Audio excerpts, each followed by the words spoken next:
all messages. I'm not sure how this is going to go. I'm sick. I'm getting sick. I noticed yesterday I was getting sick, and hopefully the microphone's working. I did test it before we started, so hopefully you should have good audio with no echo. But this has been a question. I'm going to answer some questions, and I actually did write some stuff down this time, which is out of character for me for a live feed. Usually it's just shoot from the hip, and we talk about whatever I've got in my head bouncing around, which even if I write stuff down, it'll probably digress into that. But there's been a bunch of people that ask me, like, how do you pick a knife? What are you looking for in a knife? And I don't mean just like, how do I pick a knife? Like, hey, what's up, Bladed Ginger? I'm sick, by the way. I'm going to let you guys know ahead of time. This may end earlier than usual. It might not be a full-length live feed as we typically get. Tell me if the audio changes when I walk over here, because I definitely want to get a thing of water. I gotta stay hydrated. Gotta stay hydrated. Gotta stay hydrated. So, sounded good? Okay, good. I figured it did. I got a new cord connector for the, I got a new adapter for my microphone system. So, you want to see something cool? Actually, this is not related to knives. This is actually pretty cool for filming purposes. I got this shirt for Christmas from one of the paying members, and it's got a pocket built into it. My big problem is, I'm not gonna lie, I'm 50 and I'm not in anywhere near as good a shape as I used to be when I was active duty and I was working out all the time. I've got bad knees, I got a bad shoulder, I got a bunch of stuff going on. When I put this in my pocket and I sit down, I'm always afraid I'm gonna break this connection. These microphones are stupid expensive for these lavalier mics. These things are almost $100 just for this little microphone that clips on my shirt, and I'm always afraid I'm gonna break that cord. And so having that little pocket to drop it in where I'm not leaning over it and putting tension on the wire is great. Now, like I was saying, I have got to move over a little bit so I'm centered. I have a lot of criteria that I look at when I pick a knife, and I'm not saying like to buy a knife. I'm talking about how I judge things. I have a problem with the earbuds. The earbuds don't, fish gaming, what's up? Darth Vader, howdy, howdy. I don't like the sound I get from the earbuds. I don't like, oh, my alarm's going off over here. Let's turn that off. And oh, give me a second, guys. I gotta put this on Do Not Disturb.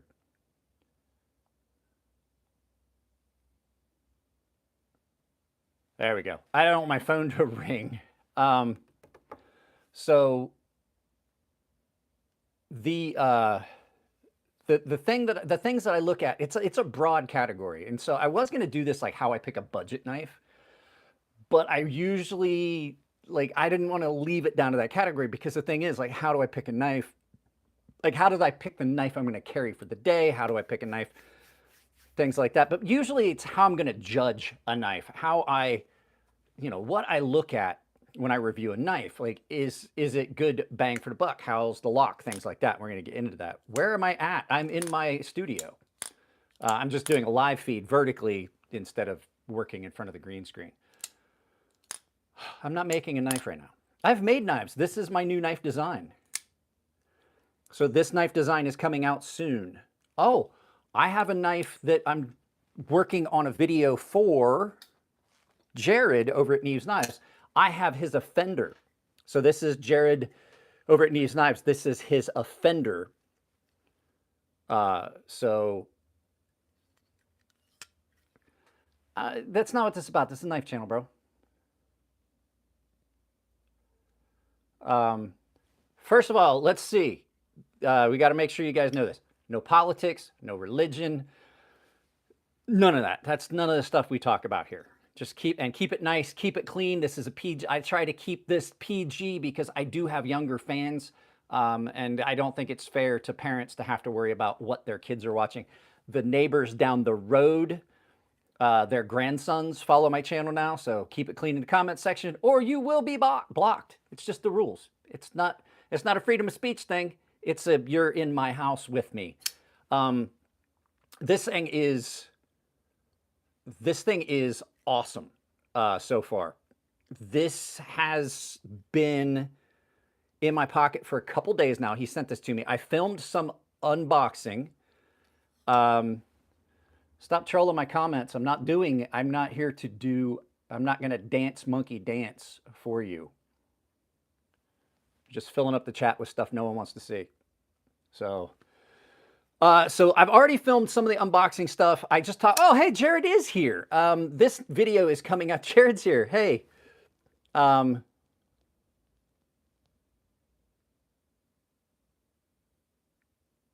This thing has come in. I talked to Jared about this morning. The video on this is coming up soon. And so I talked to him. So now I'm going to do a bunch more stuff with it because I wasn't sure what I could do with it. This is staying here. This is mine. I dig this a lot. I'm going to put it through its paces some more, but it's in my pocket with whatever, because the nice thing is Jared did a really good job. I wanted to tell you, I love the pocket clip. I meant to tell you that on the phone this morning. The pocket clip on this, the thought that went into this is great. So the pocket clip is nice. It's not too long. It doesn't catch on things. Sometimes I have a problem with longer pocket clips catching on stuff, but it also does not sit on the lock bar. So it's not adding any tension to it, which is one of the problems I have with a lot of knives, is that pocket clip in the grip, then you're on top of the lock bar and it can make deployment more difficult.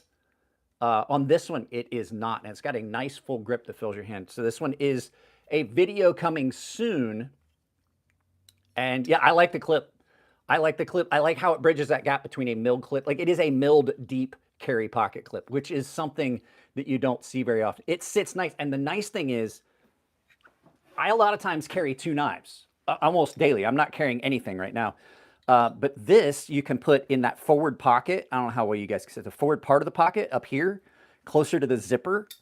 And it sits beautifully because it's nice and deep, but it's also at an angle, which means it kind of follows the contour of the pocket. And so it sits in there nicely. It does not take up very much space the way it sits. I, as a matter of fact, had it in my pocket with this because I am still going to do a full review of this knife. The video you guys saw yesterday was just a 2-week overall, can you even use this knife? And I've changed my mind about a lot of things about this knife. It's not perfect. It's not something I recommend for every day, but this I absolutely would, which is its smaller brother. But that's not what we're talking about. So lots of things go into how I pick a knife. And I put these down, but they're not in any particular order. Some things I'll tell you are more important than others, and I'll point those out. But there's a lot of things I look at when I pick a knife. And it's the first big one is, I gotta put my reading glasses on, or I'm gonna have a headache trying to read these comments. What is this? The big one is, how easy is it going to be to use? And that really came up and became apparent to me. That one wasn't such a big deal until I was working construction. Until I was working construction, and I realized that I had to wear gloves all the time, and I had to think about how easy the knife was going to be to use. And that's when I really started. I had already made a few of these knives, but that's when I really thought I need to make this. So ease of use is a big thing. This doesn't have a lock. If you're wearing gloves, if you've ever worked on a construction site, a lot of times you're wearing those cloth gloves with the rubber coating, and to manipulate a lot of locks. I mean, there's some that aren't a big deal, like the axis lock, you can do it one-handed. Button locks aren't that bad, but you get dirt and stuff in the lock, and then you got to take that knife apart and clean it and stuff like that. So ease of use is a big one. So that's why a lot of times a small fixed blade, like my Sea Snake here, that design that is available with my Amazon link down below. You can go to Amazon store and just look up Artisan Sea Snake. You can find these. It makes it really, really simple. But the other one is, how easy is it to use just day to day? There's a lot of factors, blade shape and things like that for ease of use. Like depending on what I'm going to use a knife for, I got to think about how easy is this knife going to be for me to use for the tasks that I'm going to be doing. Alex, part of the Horse Peen Knife Club. Now, I don't know what you're talking about. Oh, yes. That's right. And if you guys are here, there's 21 of you. Please drop 24 of you. Please drop a like. So ease, how easy is it to use? And that's not just like deployment and things like that. It's handle shape, it's the grip, how it feels in your hand. Is it going to be easy to use for you? And with that also, how is it going to feel in hand? If you do a lot of cutting, and that's one of the things I'm going to go back to this oppressor for. Brendan, I'm fine. How are you? The handle, the ease of use is like, if you're going to use this knife a lot, how easy is it for you to use before you get fatigued? If you've done a lot of cutting, like I'm a knife reviewer, I do cut tests all the time. I'm out of cardboard right now, but like typically I break down a ton of cardboard just to test a knife for a couple reasons. How's the edge gonna hold? No, I got it. It's looks like horse penis. Gotcha. I know. I saw Alex has a Norseman. But like, how much cutting can I do before my hands get tired? Like you don't think about that until you get a knife in hand that, as much as I like this one, well, actually we'll show this one. That's why it was here. See how thin this knife is? You have to grip down farther on it, so you're engaging more muscles in your arm, and you're wearing yourself out prematurely. With something that's larger, you don't have to grip in as far, and you're not fatiguing these muscles, your arms. And people are like, oh, like, that's for day-to-day use, for a lot of people, not going to be a big deal. But if you work somewhere where you do a lot of cutting and you do a lot of other things, just that additional fatigue in your arm and hands and wrist is going to drive you nuts. So a bigger handle makes it easier to use. That's kind of what I was talking about. See here, don't buy knives on Temu. I bought a bunch of knives on Temu and they were garbage. Guys, please drop a like. That's all I'm asking. I'm not asking you to drop a super chat. There's 40 of you here. I have to say, I did a video, if you guys saw it, about the Ramet Swordfish, which is a gravity knife. This is kind of just an aside. They have been making knives for a little while now. I've had a few of their knives on my channel. They sent me this one. Even their budget stuff, like they are typically, I would look at them as like a really budget-friendly company. Even their cheaper stuff is still just incredible. This is like a $30 knife on Amazon, and it's super smooth. The action on it's great. The fit up and everything on it is really good. I missed the flipper tab. You're not gonna find that's pretty good for a cheap knife to be that smooth. It is just glass smooth. So, all right. The next one that is, like I said, these aren't in any order. Value for your money. Like, I have some more expensive knives. I have a lot of more expensive knives. I have some $200 and $300 knives sitting here. What are you getting for that money? Sometimes the value doesn't add up. The value does not add up to what you're getting. And sometimes the value, like the price you're paying is way under what you wind up getting. And there's a couple companies like that. The Voss Teed knives are great for that. This is a very affordable knife. I think these were $50 for this mini.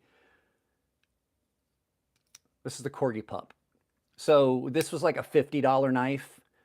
And what you wind up getting is well above what I expect out of a $50 knife, $40 knife. It's just a very, very good knife.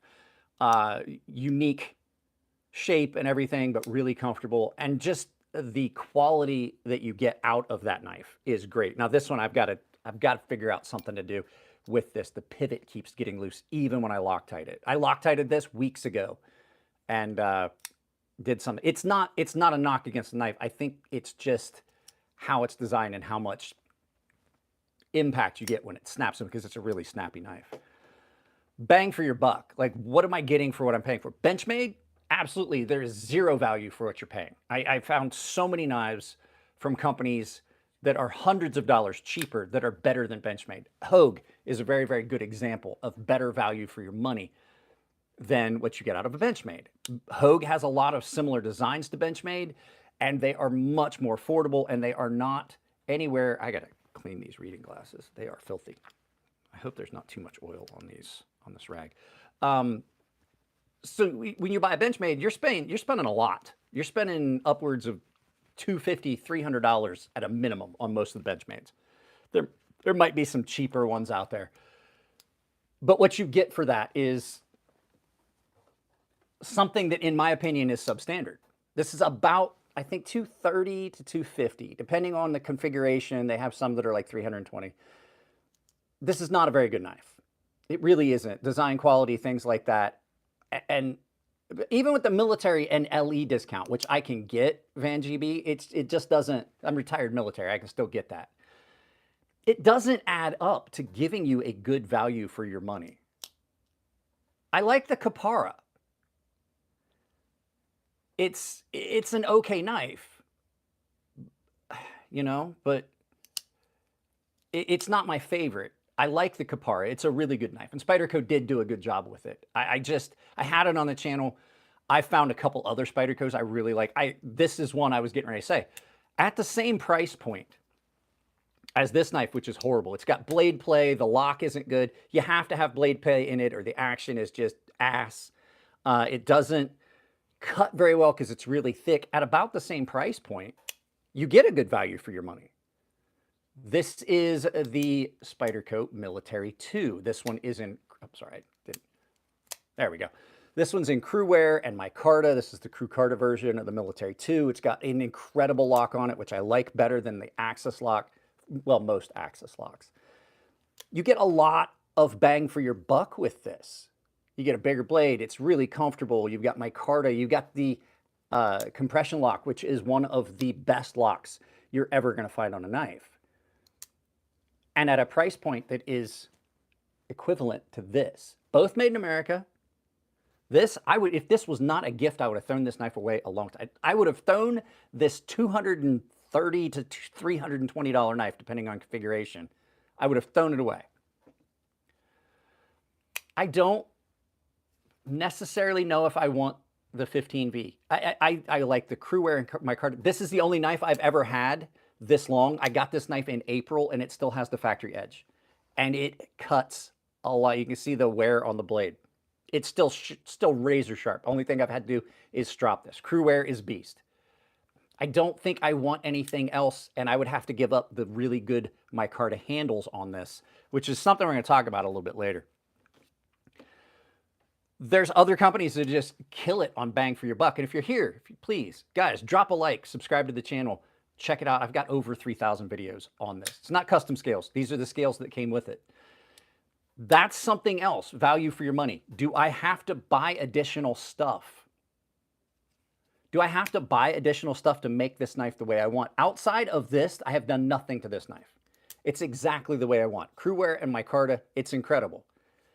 A lot of guys are like, well, if you don't like the knife, you can go and get this. Why should I spend money? Like, you could do this, you could fix it. And I know, and that's what I'm saying. Like, I shouldn't need to. And that's why I got this version. Which, like, the nice thing about Spyderco is more bang for your buck, more value, multiple options. Like, if you want a specific steel, they probably make that knife in that steel. Like, a lot of times guys are like, oh, I like that knife, but I want this steel, so I can't get that knife, right? So I don't like that steel, so I can't get that knife.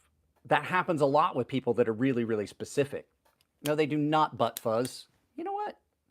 Didn't we go through this once before? I think we went through this once before. There we go. I had to do this once before. It turns into a mess. So the options you have lead to more value for your money. They have this knife in multiple steels. I have this knife in crew wear, and I have its baby brother in S90V, blue G10. Oh, well, it wasn't. I made the G10 blue. And this is an incredible knife. This is value for your money. This is the best EDC on the market. Like, in my opinion, this is the best EDC knife you're going to find. Right? And I typically am not, this is the original pocket clip. I am not typically a fan of stock pocket clips, but Spyderco has got one of the best pocket clips on the market. For the way my hands, the size of my hands, and the way I hold a knife, it's just about perfect, right?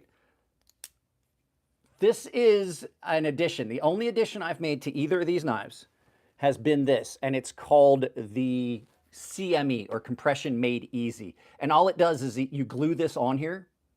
You can get these at OCD for EDC. If one of my mods could throw up the website for it, it's called the Compression Make It Easy. They have them for different sizes. It just glues onto the existing lock, and then you don't have to put your finger in as far, because when you have to put your finger all the way, you can see how thin that lock bar is. When it's locked up, you have to stick your finger all the way. Can you see where the metal is on that? You have to put your finger all the way in, and it kind of destabilizes your grip. With your finger right here, you only have to push that far. It almost feels like a button. It feels like a left-handed button lock. And so, yeah, this was OCD for EDC's idea. And he came up with it. He 3D prints them. You can get them in different colors, different sizes. They have them for different knives. And it just kind of makes an already good lock and good knife better. The other thing it does do, and this is off the topic of what I look for in a knife, when the knife is open, it fills that gap. Like, you don't have a low spot there. It fills up that spot where you put your thumb across, which can feel weird, and it doesn't feel weird in hand. It kind of fills that whole space up and just makes the knife feel more whole. I don't like the smock button lock, and I don't like the smock at all. I'm not a fan of the Mannix. There's only a couple of Spyderco knives that I like. I do agree that they do offer a lot of stuff. Most of their designs I really don't like. So, bang for your buck. Miguron knives.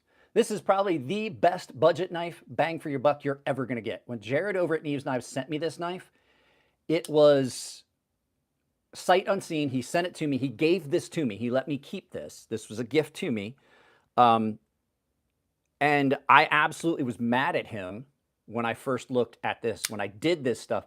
I told Jared, I was expecting this knife to be $150, $200. Just by the way it cuts, the way it feels, the balance and everything.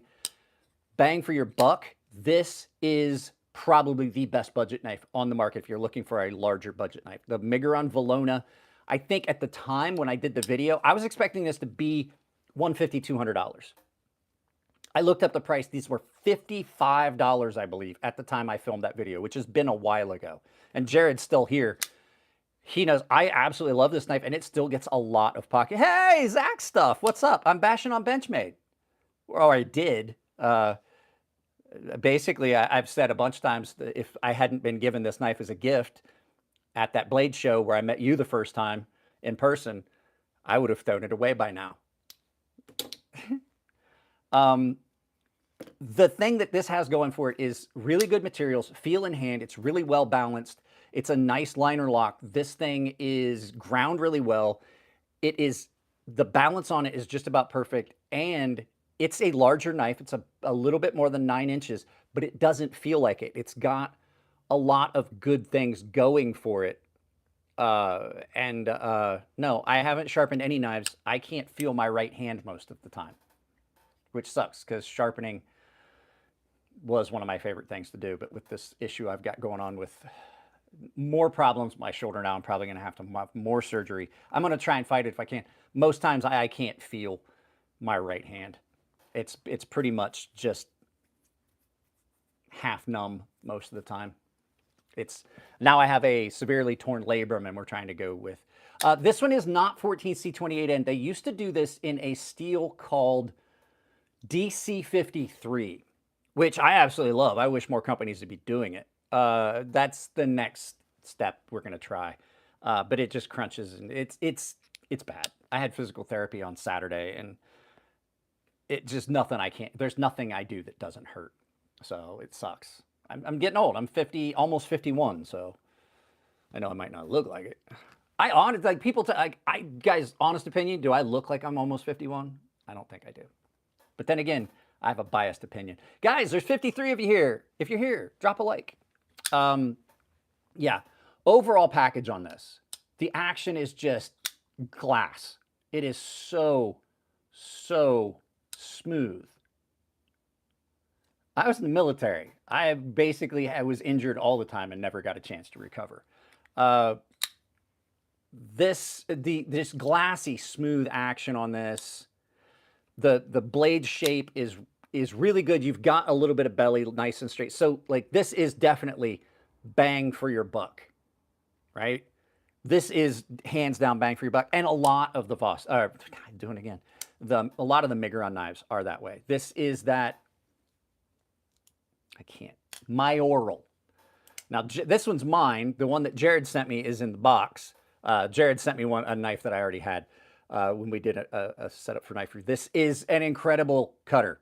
I'm gonna try and clean up this stone or this coating a little bit. It adds a little bit of friction, but I'm telling you, this thing in 14C 28N is a beast. It's got a really good axis lock on it, but unlike Benchmade, who can't seem to make one without blade play, this one runs on bearings, and it's great. It doesn't lock up too tight and prevent you from using the knife. And the nice thing about an axis lock is it's super, super strong. Axis locks are really, really good strong. So bang for your buck. There's some companies. Artisan and CJRB, both. This is the CJRB Pyrite in a Wharncliffe. This is my favorite version of the Pyrite, the Microtech or the Artisan Pyrite. It's a good button lock. It's really comfortable to carry. Nice deep carry pocket clip, and bang for your buck. This is like 50 bucks. I have a link to Artisan cutlery down below that you can use. Oh, George, we're going to talk about that in a bit, but yes, I'm currently carrying my TKL night guard. But that's going to come out for a different topic. Let's see here. Yeah, I'm all tore up. I spent my entire adult life in the military, and some of it was self-induced, you know, doing exercises I shouldn't have been doing, just doing things, trying to go be up above and beyond. And you know, when you're at one point, I was bench pressing 405 flat. I was doing 375 incline and decline. I think I was doing 295. I mean, you put a lot. I was doing tons of pull-ups, and I did like the CrossFit workouts, and it just tore my shoulders up. Tore my shoulder up. And now at this point in my life, I'm like, I'm happy that I can get both arms above my head, even though it hurts to do this one. So yeah, but don't forget, I'm also 6'3", 230 pounds-ish.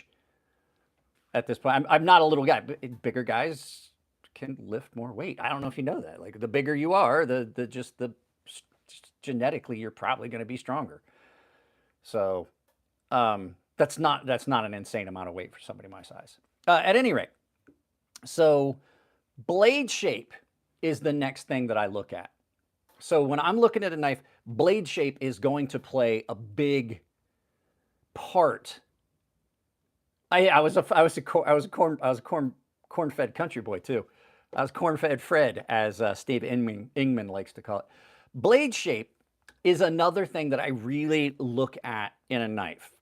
There's a lot of really good blade shapes out there, and a lot of times your drop points and clip points are probably going to be the ones that most people think about. But there's some other ones. I love a Wharncliffe. I've already shown you 3 Wharncliffes. Yeah,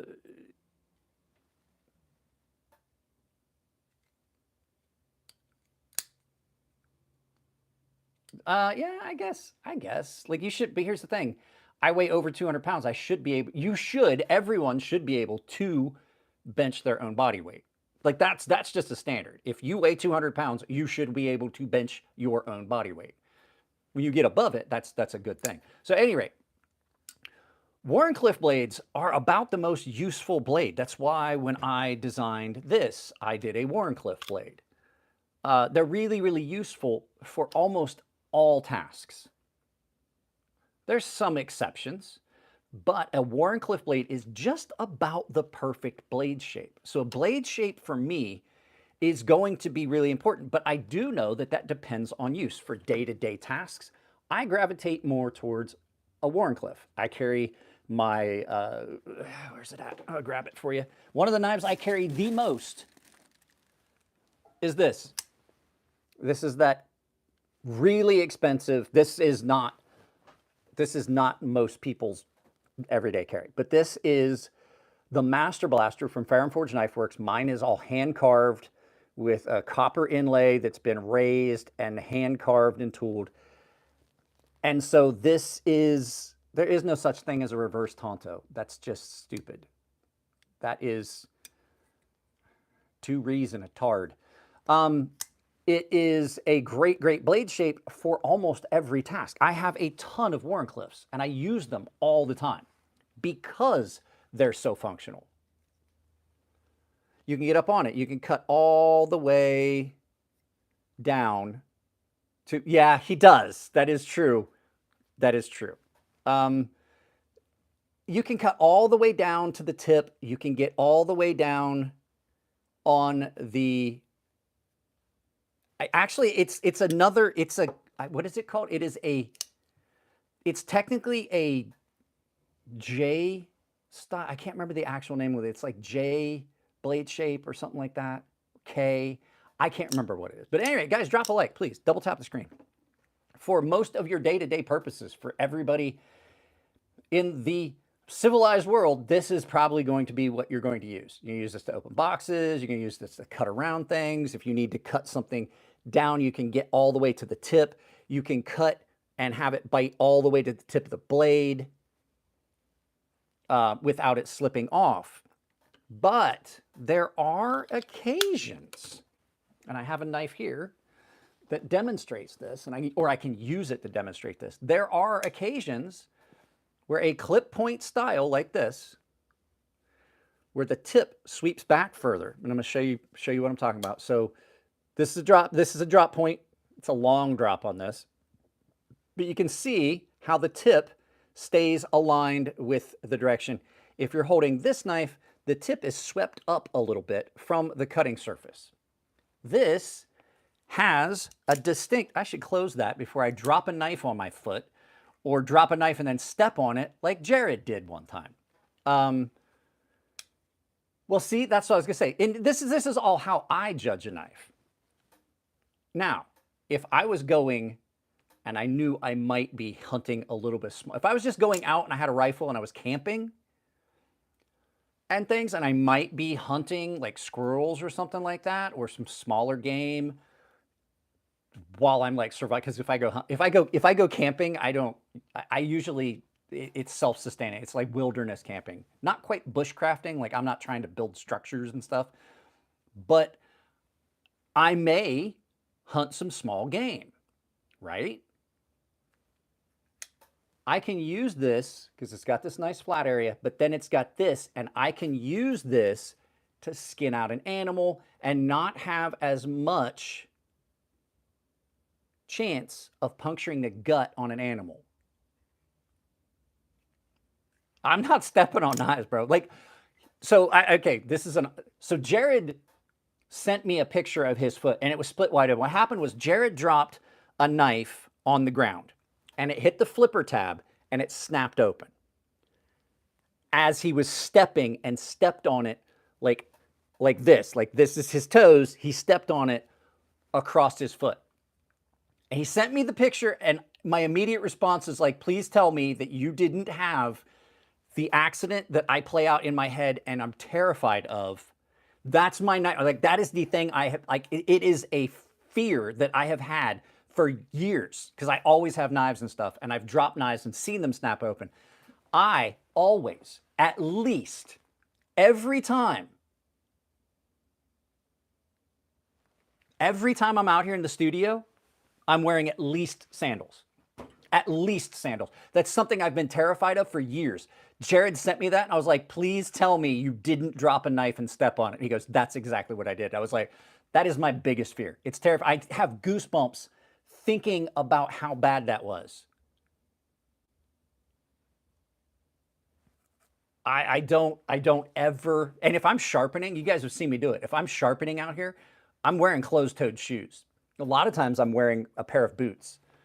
Something that if I drop a knife on it, it's not going to It might still get me, but it's not going to get me anywhere near as bad. Guys, by the way, this should be coming soon. This is my design that should be coming soon, dropping with KATSU Knives. They did such a good job on this. But at any rate, blade shape. Like I said, if I'm out where I may be going, where I may be doing some hunting and things like that, this might be something I want to put in my pocket because I can use this for a lot of tasks, including, you know, cleaning out and field dressing small game.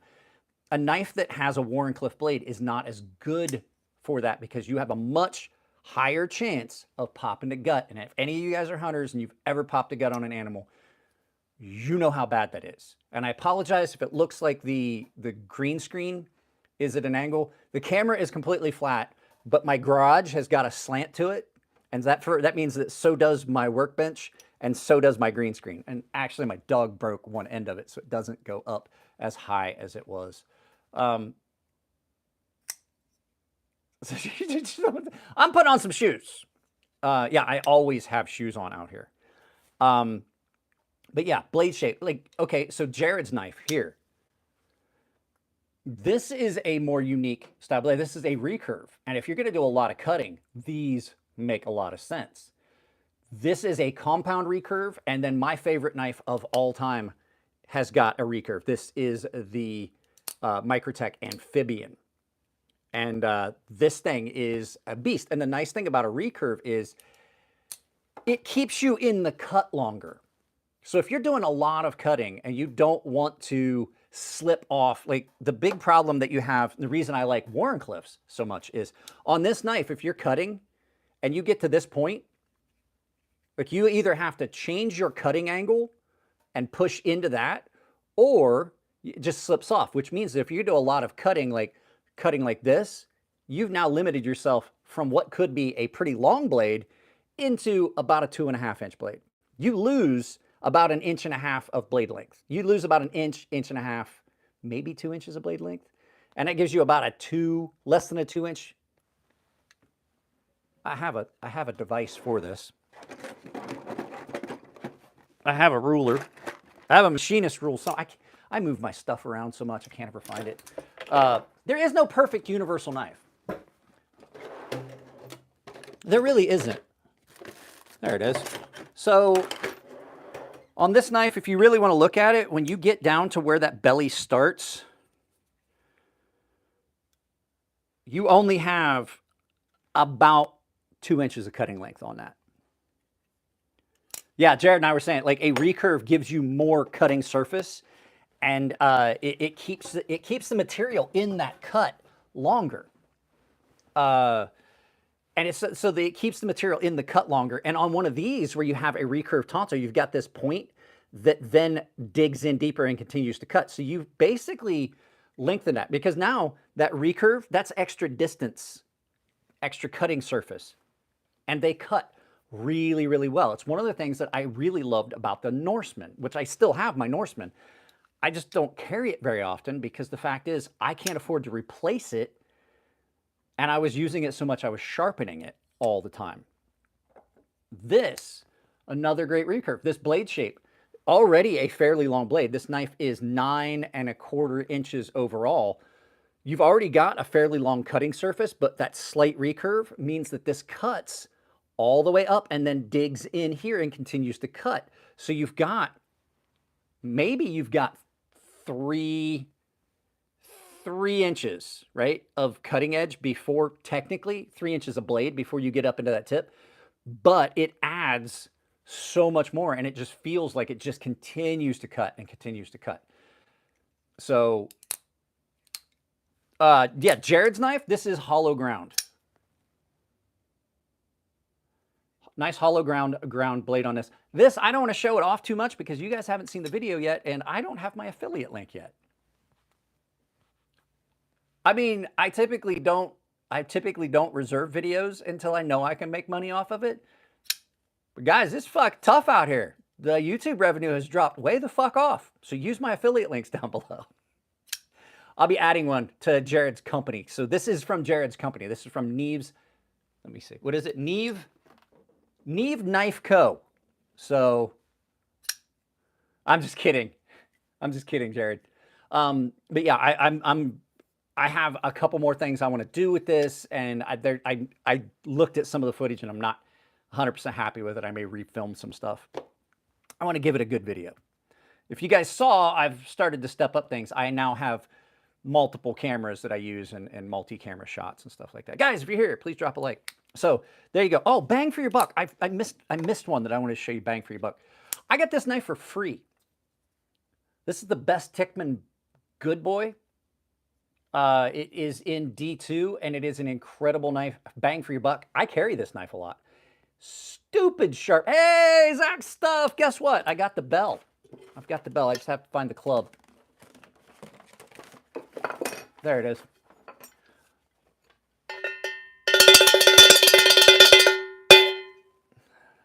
I don't have a little dinky tinkly bell. So, so yeah, this thing's great. Thanks, Zach. I appreciate it. This thing's great. And it came free because when I bought this, more cow.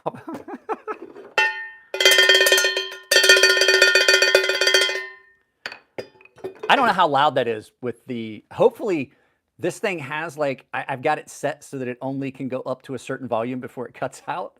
Hopefully that wasn't obnoxiously loud. Okay. So when I got this, because this was when I bought it, it was $302. I think they're $310 now, the last I looked. This came free, but I think these are $45 on Blade HQ. And this thing's is Keanu Designs. This thing's great. So really good bang for your buck. I meant to show that one when we did the bang for your buck. Blade shape. Like I like the blade shape on this. Really nice. It doesn't have a huge belly on it, but you still have some belly for some. There are things that you want to use belly on a knife for outside of hunting and skinning game and things like that. Really, really good blade on this. I think that I like the blade on this one for day-to-day tasks even better. This, like I said, this is the Spyderco PM2, and it's just about the perfect EDC. So you've got a gently radius blade that doesn't slip off your work surface, but it's still pretty good. So I absolutely love this knife. I think everyone should own a PM2. And if you agree, you should go down to Blade HQ down below in the description below and use my affiliate links and go buy yourself one. And like I said, bang for your buck. So many different options in steel and things like that. So talking about blade shape, along with blade shape, you get into some specifics that like I really dig on some of these knives. One of the big things is your edge and blade grind. And when I say that, I don't just mean like the shape of the blade. The grind on this is done very, very well. What I'm talking about is how does it transition down to the edge and how is the edge? So what you wind up with is this is almost seamless. Like there is, like at the tip where there's some more material to reinforce that tip, which I understand why they did it. When I made knives, custom knives, I made a few for some special forces guys, and I know what they do with their knives. And so I left a little bit more meat behind the edge at the tip so the tip wouldn't break off. But this is very, very thin, so it transitions down nicely. You can see how that edge thickens up at the tip because there's more material behind the edge, nice and thin. It slices really, really well. This one is a hollow grind, which means that this is going to stay thin behind the edge. As a matter of fact, it may get thinner behind the edge as you sharpen it because you can feel that hollow. It's hollow back here. That's where the belt was, and it starts to, so it kind of goes like this, and at the very edge it thickens up just a little bit, right? Ever so slightly. And I've been messing with this and it's starting to break, and it's super smooth. I don't know who Jared had to make these for him. I don't know who the OEM is. I don't know if he wants to let everybody know, but it can be problematic with some knives. Let's go back, and since Zach's here, let's shit on Benchmade a little bit. This knife transitions behind the edge horribly.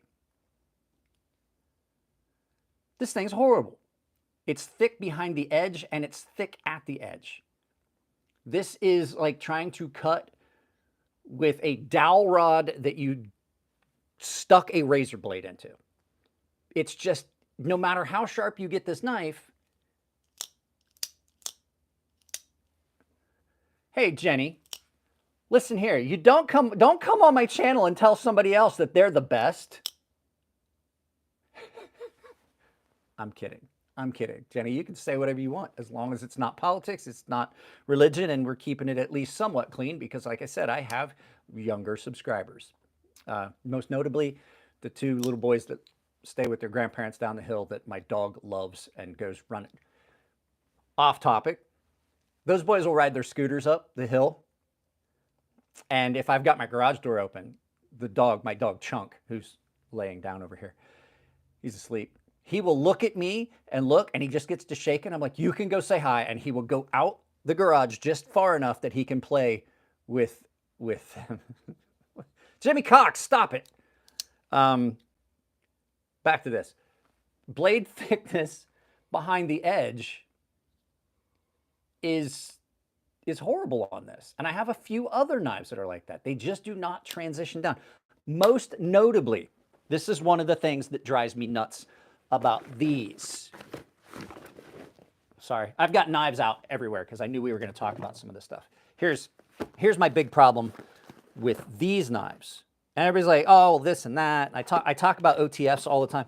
The big problem with a lot of the OTF knives you're going to find is because of the size constraints on the blade.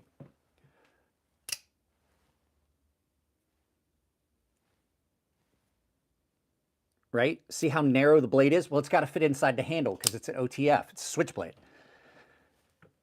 Your knives that are always going to be the best, and well, not the best, but cut the best. Here's one. This is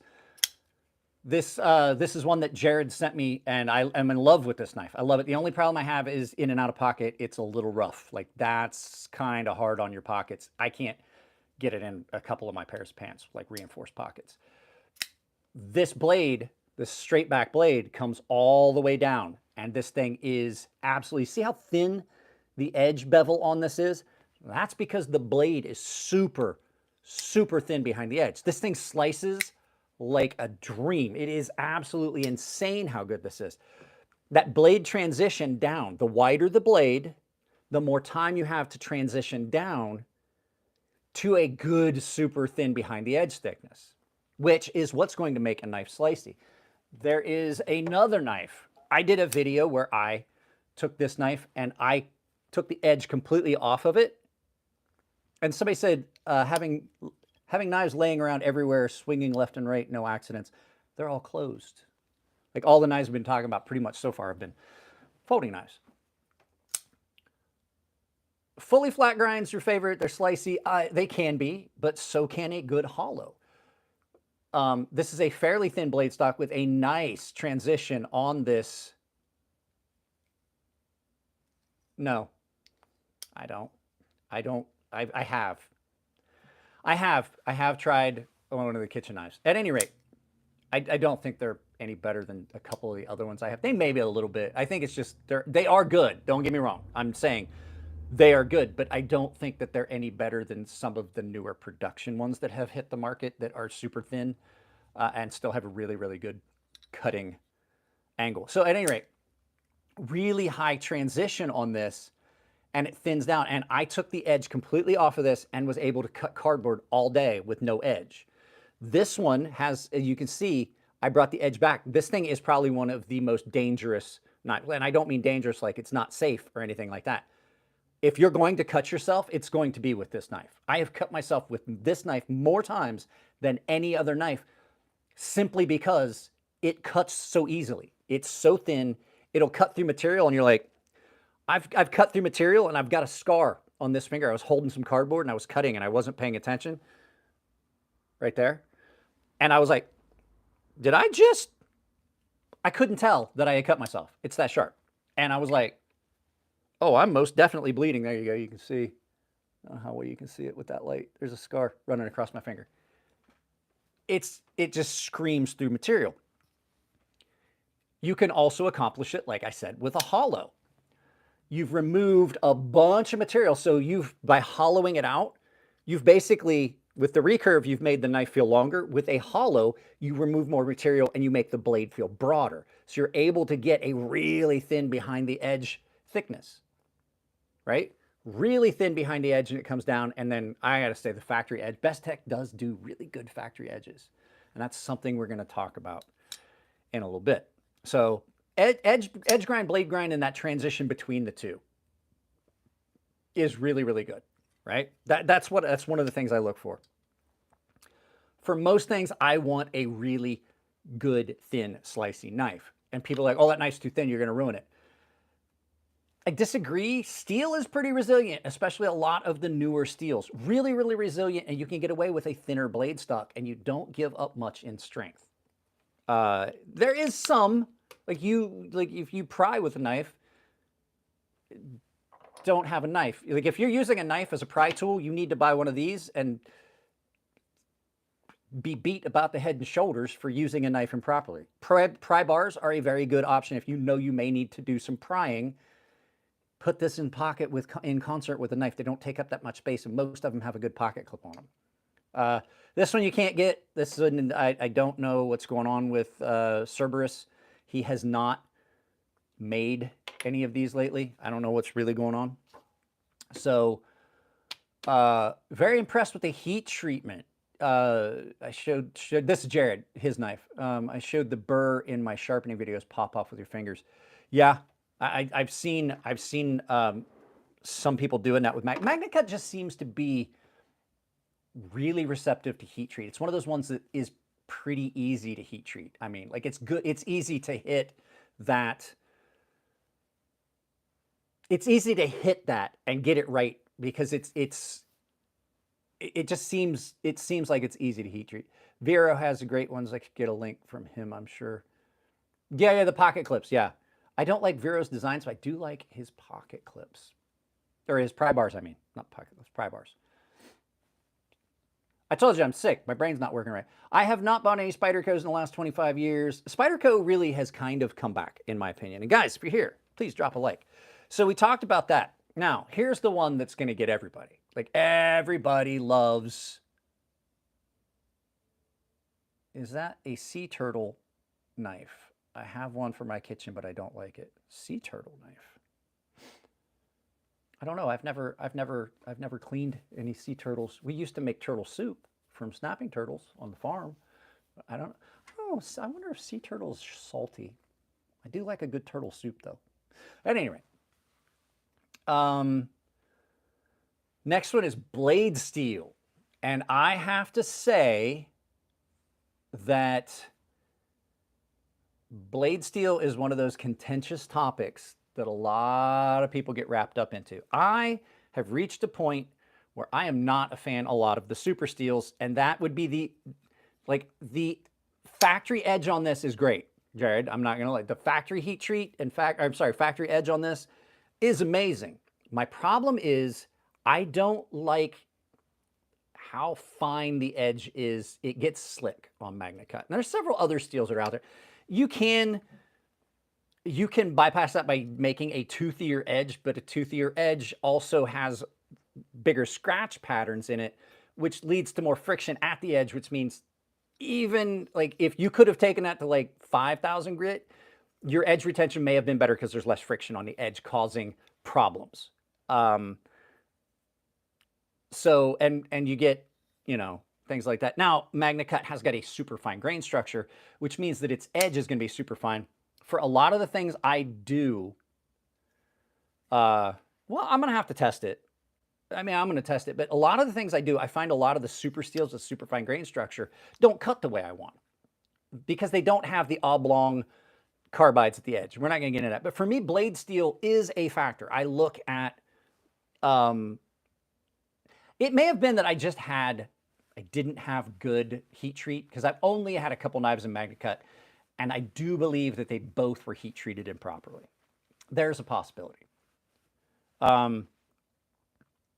But Inconel, no. Inconel, okay, so what Inconel is it's a material that used to be used, military used it all the time. It is a nickel, it's a heavy nickel alloy that it really isn't going to be good for knife material. For handle materials, maybe, but Inconel is not something you're used for steel. Now, you might be thinking Nitnel, which is a titanium nickel alloy that will allow you to harden and sharpen. That is not Inconel. That is dendritic cobalt. A lot of stuff in his head. A lot of stuff in his head. The Teravantium knives are made of a material that is called dendritic cobalt. And it is amazing, but it also is not, it's great. It will never rust, just like Nitnel, which is a nickel titanium alloy. It won't ever rust because there's no steel in it, but it just doesn't quite do what I want in a knife. Now, the Nitnel, the SM100, which is nickel and titanium, it does. And if you get it really sharp, it's got really good edge retention. It takes a nightmare-inducing edge that is just beyond anything you can get in a steel blade because it's got a lot more flexibility, which means you can draw that edge out further before you actually get a burr that has to come off. And so that means that your actual cutting surface, because it is a smaller, it's molecularly smaller than what you're getting in steel. Like you can only go down so many molecules. It's a lot like what happens when people get the glass edge knives. You can take it down to basically one molecule width. You can kind of do the same thing with the Nitnel stuff. It's an insane material. However, it's more expensive per ounce than sterling silver. It's way more expensive than sterling silver. So it is obsidian. Yeah, exactly. You can get a much thinner edge on SM100 than you can get in steel because it's not as brittle, so it doesn't break off. You know what I'm saying? At any rate, off the topic of that. So blade steel. I like some specific steels. I know a lot of people have steels. For me, the blade steel, I have to look at bang for your buck. It's back to the value. I have found a few steels that I really, really like, and I kind of stick with them. Crewware kind of is a new one for me. Crewware is a great steel. I would buy anything if I shouldn't say anything. I can honestly say that I have two knives in Crewware, and they both have got some of the best heat treat I've ever had on any steel. This is Crewware from Spyderco. This thing is insane. Like I said, I've had it for a year. April will be a year. Let me get a piece of newspaper here. Not newspaper, but phone book paper. Technically, it's my California voter's guide, but it is basically phone book paper. Phone book paper is a very, very good test medium because if your edge at all is screwed up, well, you ain't gonna be able to cut it cleanly. So really thin phone book paper, that edge is a year old. I have had this knife since April. The only thing I've done is strop it. And so that you guys can see, that is still the factory edge on that. It's been stropped, but it has not been sharpened.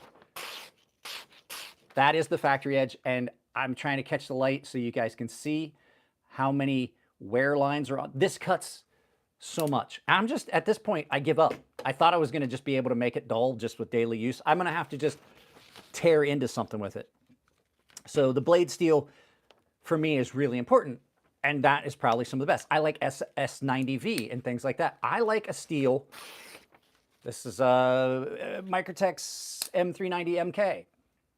I like this steel. Really, really good at holding an edge. It's really rust resistant, and it's not hard to sharpen. And it just takes an insane edge. I think that I like the edge on this better than on regular M390. I don't know what the composition is. 14C28N, another great, great steel. It's an overlooked steel. It's been around for years, and people kind of just overlook the fact that 14C28N is that good. And it's very affordable in most companies' knives. It's Sandvik steel. It's one of the first steels that was ever designed specifically for knives. People argue with me, like, no, don't. I was like, no, it was formulated for knives. Sandvik wanted to make it for knives and cutting tools. That's what it was thought out for. Most of the other steels that we use are repurposed from other industries. Most notably, LMAX and S90, or not S90, and M390 were part of the plastic cutting industry because they want something that's really wear resistant. So it's got this edge retention factor to it that is really, really good. Another steel I like depending on the scenario. This is 80 CRV2. Now 80 CRV2 is a great, great steel. It is super impact resistant. It's not great at holding an edge, but if you happen to be going where you're going to chop and cut into something, much more resilient to that. However, it is very, very corrosion prone. Hey, buddy, did you wake up? What's up? I'm trying real careful not to stab myself. Hey, buddy. Hey, buddy. Good morning. Good morning. Did you have a good nap? Did you have a good nap? So yeah, that's to you too. That's if you want a chopper, 80 CRV2 might be a great knife for that. If you're going to be stabbing into things where you may have impact. No. 14C, so that's the thing. Oh, well, it's basically just, it's this steel. No, they didn't rename it. They reformulated it. They took a steel that was used for things like straight razors and reformulated it and turned it into something different. So when you reformulate a steel, it is no longer the same. Its properties have completely changed. You can add one element in a small amount and completely change the steel's properties. It absolutely, N690, here's a case in point. N690 was an okay steel. N690 cobalt, all they did was add cobalt. They used their original formula for N690, not M390. N6, which is another bowler steel, took their original steel and added cobalt. And it completely changed how that steel performs, how it sharpens, the edge it takes, completely changes it. So is it based on a steel that was used for straight razors? Yes. Is it the same steel? No. Oh, so this one is in 80 CRV2 as well.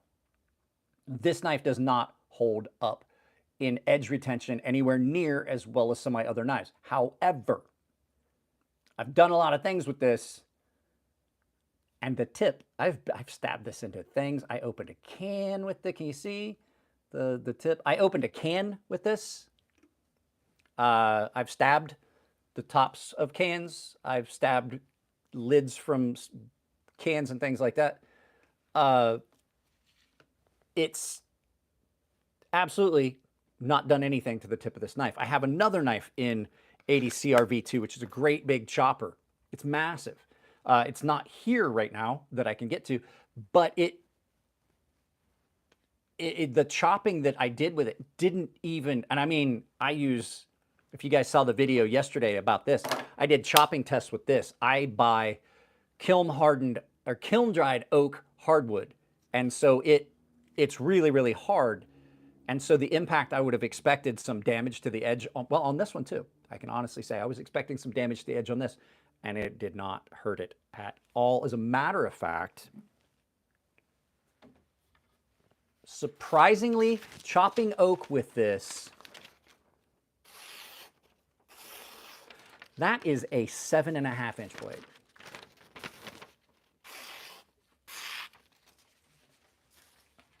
Jared, you're dropping stuff in, and I missed it. I'm trying to read what Jared is saying here.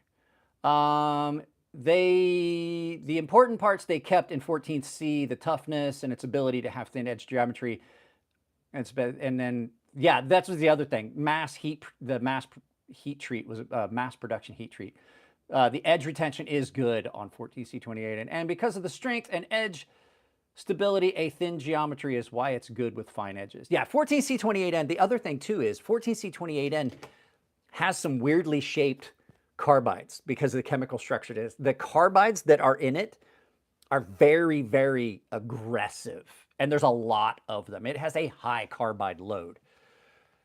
And so when you take it up to a finer edge, you still have got a very aggressive edge at the microscopic level, because the carbides, the things that are actually doing the cutting, are aggressive. They're just like a really coarse sawtooth, but then it's still fine. Hang on a second. Somebody. I'm trying to. With my daughter being in college, I like to stay on top of texts that she may have sent me. I got 2 calls from a telemarketer. Hang on, guys. Sorry. I know this isn't the topic. So blade steel's not like a. It's not like a if it's not in this steel, I won't buy it. And that's a problem I have with a lot of people that buy. Well, I won't buy that, like, because it's got to be. They chase this Rockwell, and I do admit that a Rockwell hardness on a knife being higher for a lot of steels is great. I need the Uber money. You have some steels that are great at a lower Rockwell. There are some of your older steels that are at a much lower Rockwell, and they still perform great. There are people that forgo knives because of the steel that's in it, because they want to chase that Rockwell. I don't like Maximet. There's a lot of people that love Maximet and Rex 121. It has its place. Like, if you're going to use it properly, it will perform insanely. For me, I'm going to break that blade. It's really difficult to sharpen. You got to have some good stuff, and you've got to be good at sharpening to get Maximet sharp. It's not something you're just going to throw on an Arkansas stone and touch up. You're going to have problems. It's expensive and it's brittle. I've seen more than once. I've seen people take a Maximet blade or Rex 121 and they flex it, cut in a zip tie or something simple, and I mean like a thumb-sized piece of the blade out. Because of what? Crab with a knife, because I know what I do with knives. I do things with knives that put them to like the extent of what they're going to do. And if cutting a zip tie is something that's going to break it, then that's not a steel I want. I can admit, if you're going to be doing a lot of just Arkansas stone's one of the best sharpening stones you can get. This was my great-grandfather's, and it was a big stone. And then my grandfather broke a piece off of it, and it became a shorter stone. And then my father dropped it and broke almost, so there's almost 2 of these. There's one that's about this long that's still at my parents' house that's in the kitchen drawer. This thing is way old. World War I, this was one of those great big long ones. And my grandfather broke a piece off, and then my dad broke it here. So there's a piece that's almost as long as this that's in the basement at my house with my mother. This is great for kitchen knives. This is great for a lot of your more budget knives, and it gives you a different type of edge.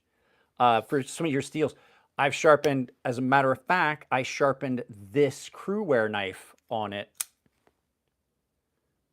I sharpened it. Yeah, I mean, look at it. It's all busted up. I have to use a diamond stone. I had to use a diamond stone to knock corners off so that you can only use it this side, this way. So it has to be this side, this way. You can't use this side, because it's bad. It's bad. But you can see it got used. I sharpened this knife with it, and it gave it an incredible edge, because it polishes to a point, but still, Arkansas stones give you some of the best edges. That's why they use them to sharpen surgical instruments. They're great. A nice black Arkansas, whew, not black oak Arkansas, that's banned. I'm showing my age here. At any rate, the blade steel can play a lot. If you're looking for something really rust resistant, you're not going to want 80 CRV2. If you're looking, I was just making sure I put that knife back before I put my hand down on it. 80 CRV2 is really rust. Crewware might not be something you're looking for. If you're in a wet environment, you may want to stick closer to something that is like MagnaCut, where it's super rust resistant. M390, pretty rust resistant. Vanax is not one of my favorite steels. Vanax is okay. I'm not a big fan of Nitro V. Vanax isn't that bad, I guess. I've had some knives. It just depends. A big thing is heat treat. Like, how good is the heat treat? LMAX, there's another one. LMAX can be incredible. This is the best LMAX I've ever had. Kunwu set themselves out as a company that wanted to offer you the best heat treat on the steels they were using, and they have done a really, really good job of it. Another steel I like. Another steel, this is the best outside of, I have a knife here in LMAX that Elliott Williamson did a custom heat treat on. I think that's the only one that's better. Outside of a custom heat treat, this is the best heat treat I've ever had on LMAX. ZDP 189. ZDP 189 is another steel I absolutely love. Now, it's not as rust resistant as LMAX, but it's insane. This is ZDP 189 in, this is ZDP 189 at 67 Rockwell. And if you guys want, you can go to Kunwu Knives, check out all, or I'm sorry, KATSU Knives, and check out, they're the company that's making my knife. They're the company that's making my knife. Differential heat treats, I'll talk about that in a second. But their ZDP 189 at KATSU Knives is 67 Rockwell on this. And this thing, I absolutely think this is better than a Rockstead Higo 2 because I use this. I'm not afraid. This is a $300 knife versus a $1,600 knife. And so it's not my favorite. It's one of my favorites. It has a very good edge. ZDP 189 at 67 just is insane how good it cuts. It's up there as some of my favorites. I think Crewwear has Crewwear's kind of hitting that favorite spot right now. 14C28N, they're all kind of tied. This one, like I said, Microtech's version of M390 is pretty good. Guys, I have like 20 knives out now. This happens every time I do a live feed. The another steel that is really good at the budget factor is ARRPM9 on this riff from Artisan, right? No, it's CGRB. It's another great steel, and I know it got some shit because people are like, well, it's not powdered. It's okay. So powdered and sprayed are very similar. They're kissing cousins. They're brothers. This thing's great. The steel on it's great. This is a really good knife. I like the CGRB stuff. Artisan and CGRB share a link down below. They have their same website. They're sister companies.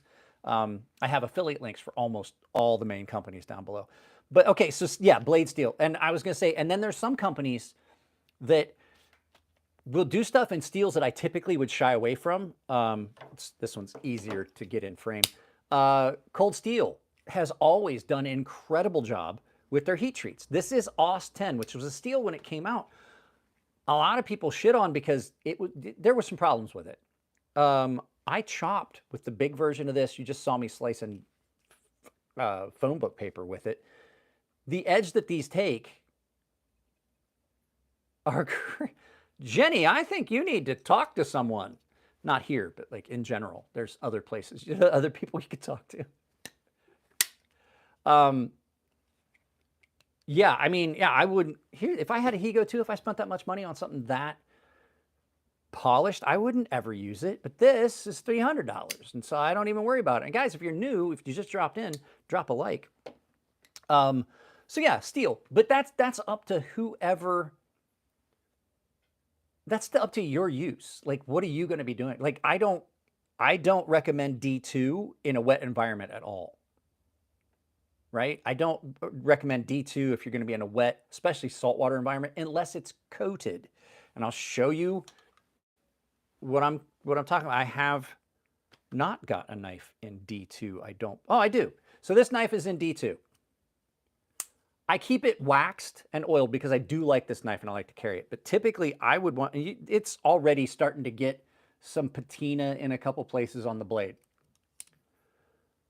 I don't recommend D2 if you're going to be, if you're really sweaty, or if you're like me, that something in your sweat will rust. I can rust most steels that most people are like, oh, I've never rusted that. I rust the shit out of it. M3 and M4, or I'm sorry, 3V and 4V, also very rust prone.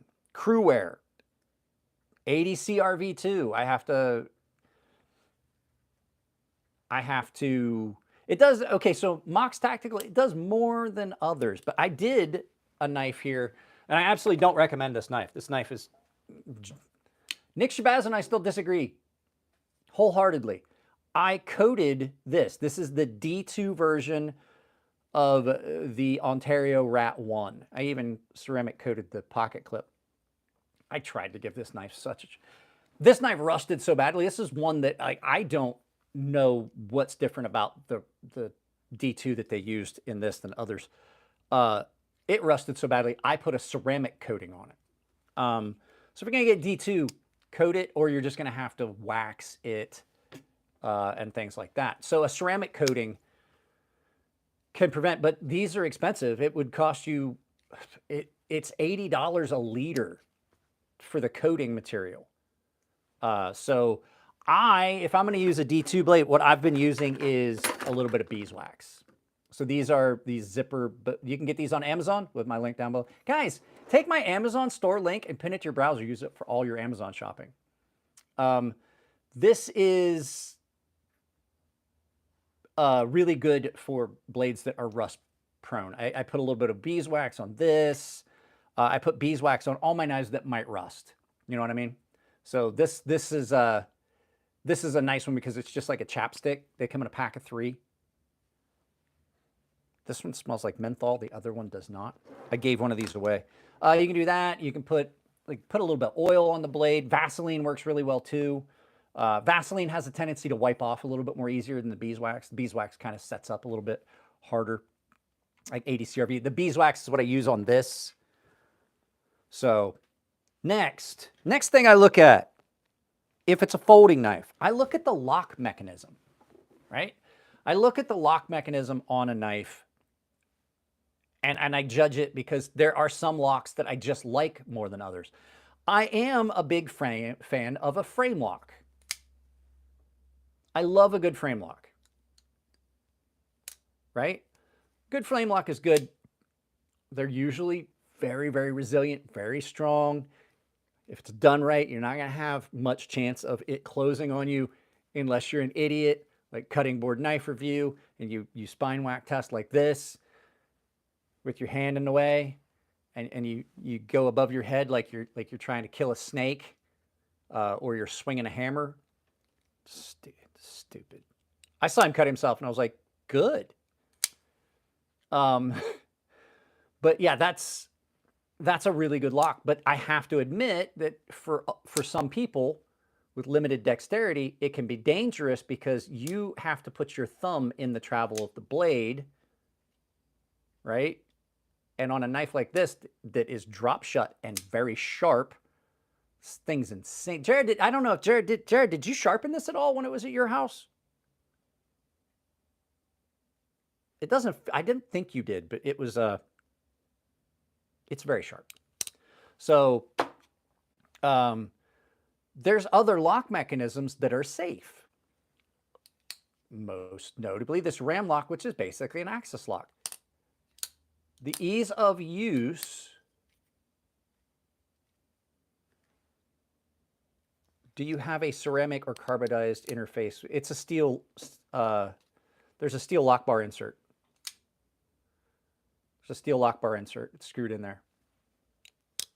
So it's titanium with a steel lock bar insert. Lock bar inserts are the way to go. It keeps stuff like that. There's a reason the old school guys, Yeah. You can cut yourself really easily doing some of those stupid tests that I don't recommend. Like I said, like, I've never once thought to myself, I need to use my knife this way. Never once have I thought that's a good idea. And if I was going to do that, like if I thought that was an idea I had in my head, I only have one knife that I think would work that way, and that's because it's that thick and it's a fixed blade. You knock the shit out of something with this. Work Tough Knives Grizzly. Say a lock mechanism. Is it going to be a lock I want? This super. The over travel stop is built in. I don't know if you guys have seen, like, it's like no one uses a separate over travel stop anymore. Van GB. It's all part. So your over travel is a little tab. I don't know how well you're gonna be able to see it. In here, There's a little tab. You see it right there? So this is your lock bar insert, and your over travels. There you can see it. Your over travel stop is part of the lock bar. You see how it sticks past that little tab back there? It's all in one. It doesn't make sense. Rick Hinderer has the over travel stop as part of his knives. And at this point, it's just because it's part of his brand. Most people aren't using over travel stops. The only people I can think of right now that still use an over travel stop in a high-end knife are the Grimsmo boys, and you can see it in there, right there. They still use an over travel stop in their knives, and it's a screwed in button over travel stop. It's right there, and when you close the knife, you can see it a little bit. Here, let me turn it around so you guys can see it a little bit better. It's right there. They have an over travel stop screwed in on that. Their knives are just so, fucking good. Sorry, I know, I try to keep it clean, but it's just, this is another recurve Tonto, compound ground recurve Tonto. What are you sniffing? Oh, my buddy had his dog over here the other day, and they played, and now he's sniffing the spots where Churro laid on the floor. So, lock mechanism. I like the compression lock. Compression lock is awesome, right? Because you got that safety. You're out of the way. It doesn't drop in where your fingers are. A lot of the problem I have, and I'm really starting to notice it, and even on this one, and they're working on they're fixing this. A lot of people people have, Jenny. So a lot of companies leave a sharp spot there with a frame lock, and it drives me nuts. And this one does have it, but we talked about it. They're going to try to soften that. It's easy to fix. You just grab a ceramic triangle and just knock the sharp point off. It just takes away that sharp edge. Frame locks are famous for having that, and they can, on a thinner knife, it feels weird because you're dropped in further. This one's not. Am I left-handed? No, I'm right-handed. Right hand.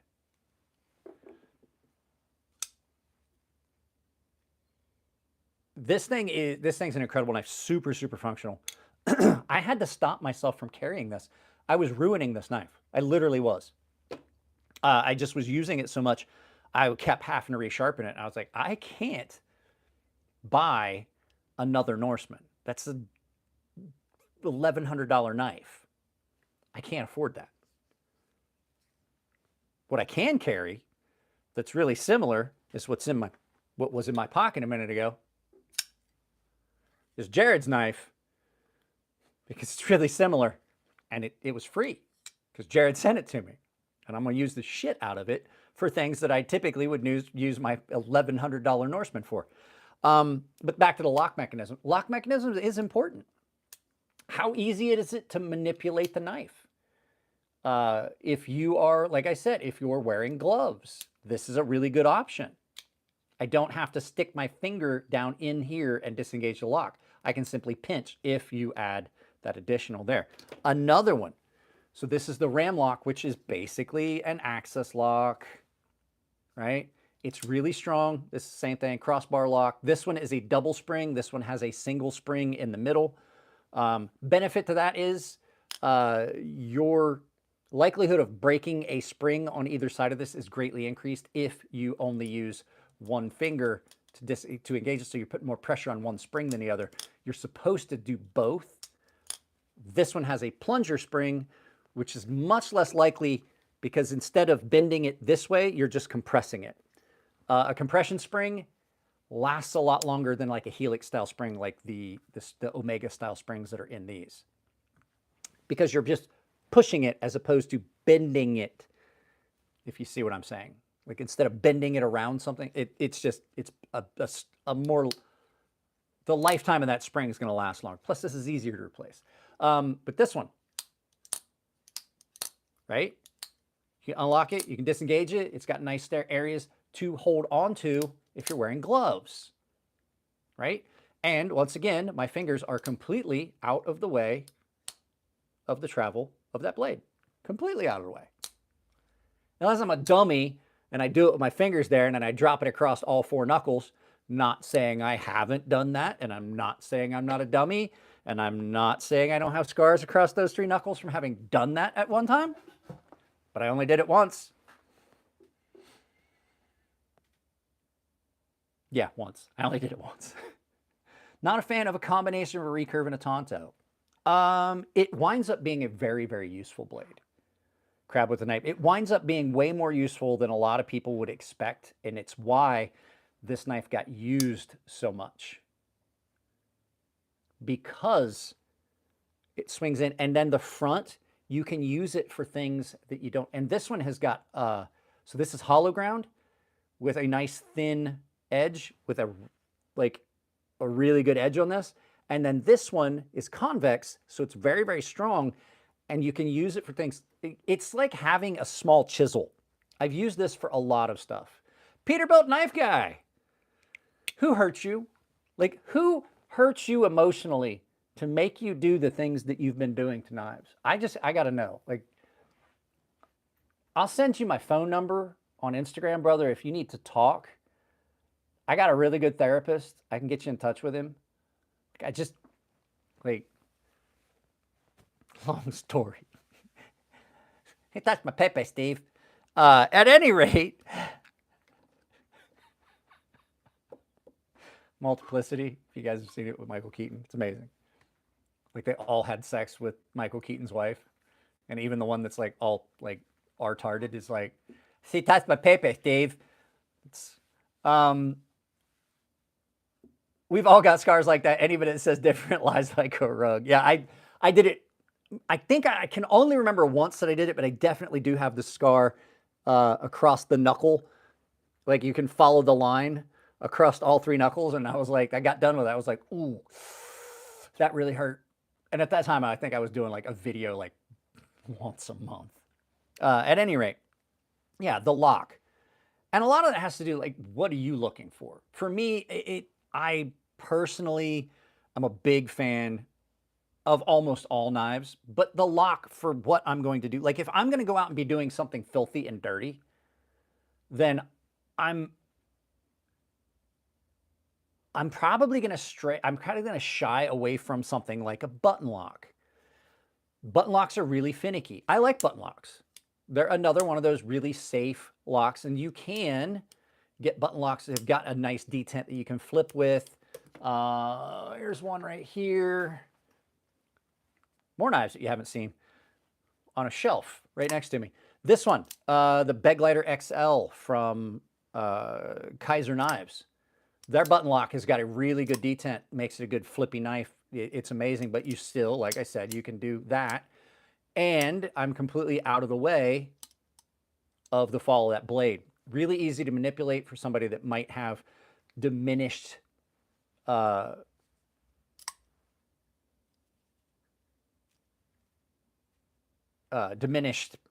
don't want to say, dexterity in their hands. Shout out to my brother. His name is Mike. I don't know what that is. I don't know who that is, but thanks to him for shouting it out.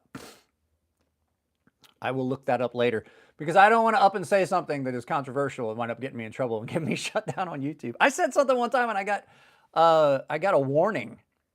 And the video, I got a warning about content. Something I said, so there was like something.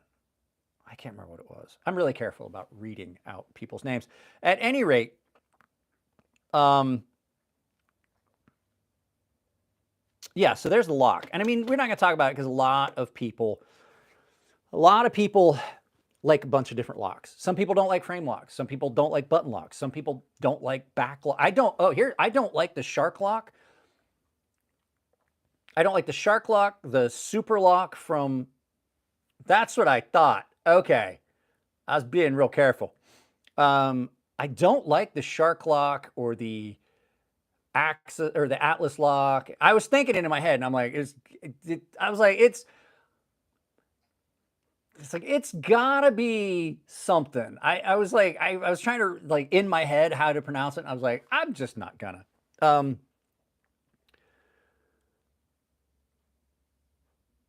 But I was saying, some people just don't like specific locks. I don't like the shark lock. I don't like any of the back locks. The Snex Super Lock. I hate the Snex Super Lock. As a matter of fact, I have Jared's knife with the super lock up here. And my problem with it is,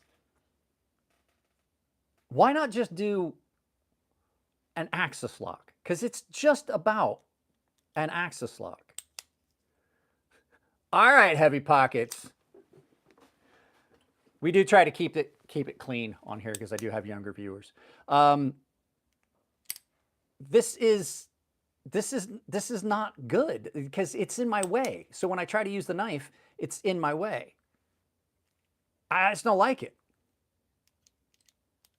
Right? And it's really not that smooth. Like, it takes a good bit of tension on that and then, like I said, and then in hand, well, it's digging into my thumb. Like, why? It's like having a rock in your shoe. And you just, like, if you're using this knife, it's like having a rock in your shoe, but you just don't have time to take it out. Or something in your shoe and you can't get it. Like you're on a march in the military and something gets in your shoe. That sucks. You can get it when we stop. That's just how that is. I hate it. I hate it. I hate everything about this super lock. I like the knife. I just would like it more if it didn't have a screwed up lock. So I don't like those. But pretty much all other, I didn't like it then. The first one I had, the blade would disengage from the lock. And people are like, hey, you're making a problem. It didn't exist. No, it did it while I was using a knife. So is thumb stud on that room? I don't know. I didn't try. It's not in the path of sharpening. I've only ever, okay, so everybody says that. Oh, that thumb stud's gonna be in the path of sharpening. I have only ever had, in all the knives, the thousands of knives you guys have seen on the channel, I've only ever had one knife that I had to take the thumb stud off to sharpen it. And it was a CRKT. And it was not a good, it was a bad CRKT knife that I owned. And I've only ever had one knife in all the years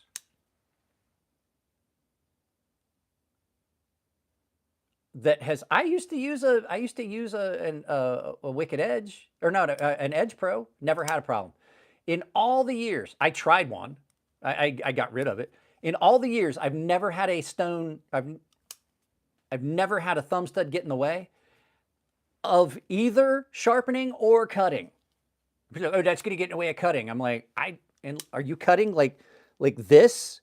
Like on this part of the blade only, and you're going to dig in? No, I've never had any of that happen. So, but then again, I don't use a fixed angled system, but the fact is, you just put your blade clamp here, as opposed to here. Just move it up a little bit. You still are not going to, it's not going to get in your way. If it doesn't get, if you're putting your clamp on, and you're using a fixed angled system, and it's not going to get in the way while you're freehand sharpening, it's not going to get in your way on a fixtured system. Unless you're just doing it wrong. It's the only thing I can think of. But I would imagine the thumb studs are removable. These aren't. At any rate. So there you go. Locks. I mean, that's everybody. I like pretty much all knives with the exception of those back locks. Very few locks. There's only a couple locks I don't like. Now, the next one is a big one, and I can overlook it from time to time. Blade to handle ratio. So I love this knife, but the blade to handle ratio on this is not exactly what I want. I love a really good blade to handle ratio, which is why fixed blades are so good. I love a good blade to handle ratio, and if you can give me more blade than I have handle, well, that's even better. But on a folding knife, it just kind of feels like you've been ripped off. If you've got this beautiful knife, and I don't own many that don't have a good blade to handle ratio. Here, this one doesn't have a great blade to handle ratio. Longer handle, shorter blade. Again, shitting on Benchmade. Blade to handle ratio just is something I want almost a 1-for-1. This one, super good blade to handle ratio, almost 1-to-1. And I think that's what gives it a good balance. There are some exceptions to that. Sometimes if you got a bigger knife, if you've got a little bit shorter blade, a handle a bigger handle on a shorter knife. Skinning knives, which is why I can overlook it in this. A folding skinning knife is typically going to have a short stubby blade inside a longer handle, because the closer your tip is to where your hand is, the better control you have of that, which this one's pretty good anyway. Oh, hey, let's see here.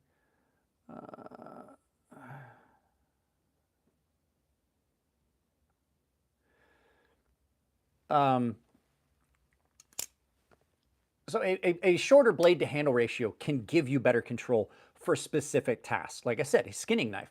A fixed blade skinning knife typically has a handle about this big and then a shorter blade. And it's really just all belly. And that gives you really good control when you're trying to skin out an animal without ruining the pelt. So it does absolutely come in handy. So blade to handle ratio. I have found that even when I get closer to a 1-to-1 for a lot of the tasks I do, a shorter blade. Now this is another knife that does not have a great blade to handle ratio. Longer handle. However, this knife is really good. It almost feels like, what's up, K Miranda? This almost feels like a wood carving knife. You have super good control with this knife. I like carrying a smaller knife in concert with a bigger knife. Typically, I'm carrying a combination that usually looks something like this. Or I'm carrying a bigger knife and then this is in my watch pocket. Because there's little things, there's a lot of things. There's another really good knife around here somewhere that I was going to show you guys. I had pulled it out and I know I had it out. There it is. This. Another great one. Really, really good control. And you don't give up anything. This feels like a much larger knife. That is the the Corgi Pup. So this is the Corgi Pup. And so you've got a little bit bigger handle and a shorter blade. And I've really found that I like a mini knife, a smaller knife to carry in concert with some of the bigger knives that I carry. When you get past, the further you get from the pivot to the tip, the less control you have of that blade, which is why a lot of people put big finger choils in. So you've got the length of the blade if you want it in this grip for some power cutting, but then for control, you can get up on it. And that's why a lot of people will get up in and even pinch further, which is why this has, like, so you can get up on the front. It's the mini. This is the Corgi Pup. So really, really good. This has got this thing is just amazing. This is the Corgi. I said it like 6 times. It's the Corgi Pup. Reversible pocket clip, all that. Okay, so don't have to go on that any further. Weight. Now weight, not so much weight in particular. There's a lot to go with weight. I don't mind a heavier knife. My knife design, it's not light. It's fairly heavy. But some people don't like a heavy knife. Jared's knife, where did I put it? I put it down and I covered it with another knife. Jared's knife, nice and light, even for a little bit larger style knife. It's 8 inches, right? It's really light because there's a lot of weight reduction. But with weight, for me, one of the things that goes into what I look at is not just the weight of the knife, but how I want to put this away before it gets knocked over, and this lives in its case these days. I do carry my Norseman. If I didn't, I would sell it. That's one of those things, like if I didn't carry this knife, I would sell it because I don't see the sense in owning something you won't use, which is why I don't own a Rockstead Higo. For me, weight is important, but not dependent on, like, will I carry it? I've been carrying this daily for over 2 weeks. This is 14 ounces, 16 3/4 inches overall. But where is the weight? Where is the weight on that knife? I don't like tail heavy. Tail heavy doesn't allow me to do a lot of the things I want, especially on something big like this where I might do some heavier tasks, right? I like weight at the pivot or just forward of the pivot where you know where the tip is, and it assists if you have to do a big cut. This knife, I chopped a bunch of wood with. That weight forward assists you in the chop, especially if you get it back here in this grip. I got a bad shoulder. So when I was doing the chopping on the video that you guys saw that went up yesterday, a lot of people, I got some held for review comments, and I got to go through them and see if I'm going to prove them or not. They're like, oh, come on, don't chop like a little girl. Well, I can't swing with my entire shoulder. I could do this, and so from the elbow up, but that weight, if diminished, that additional weight at the beginning, at the forward part of the blade, allows it to chop. That's why kukris are so good. They're heavy in the forward. No, I carry this in my jeans pocket. Go watch Crab with a Knife. Go watch yesterday's video on this channel. I went through all of it. You can see it. As a matter of fact, I filmed it from 2 different camera angles and spent a lot of time editing it so that you could see this coming out of my pocket. It sits in my pocket. I'll show you. It sits in my pocket just fine. Now, I do have some pants it does not fit in. My 511s have got shorter pockets, and I have some other cargo pants, like the tactical style pants, that do not have the deeper pockets. They're a little bit shallow.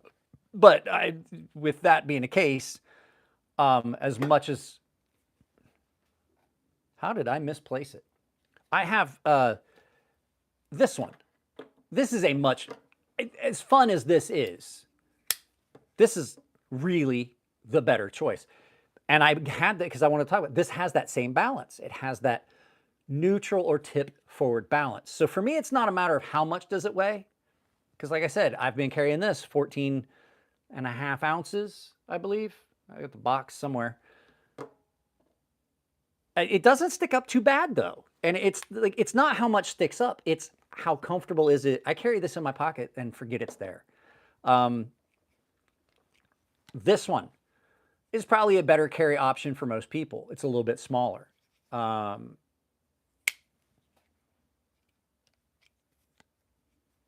Yeah, I've got, it's all screwed up.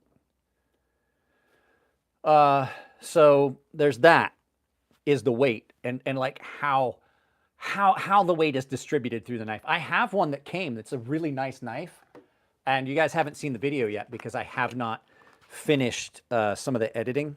It hasn't fully went up. This is a nice little knife, but there's so much weight because it has a Spiel backspacer. There's so much weight that it wants to lean back, and it just makes cutting feel different. It's still a great little knife. It just is, the weight distribution isn't what I want. So not just weight, but weight distribution. There's another one that is really important with me, and it's out of box sharpness. If you ain't BTDT, I don't know what BTDT is. Out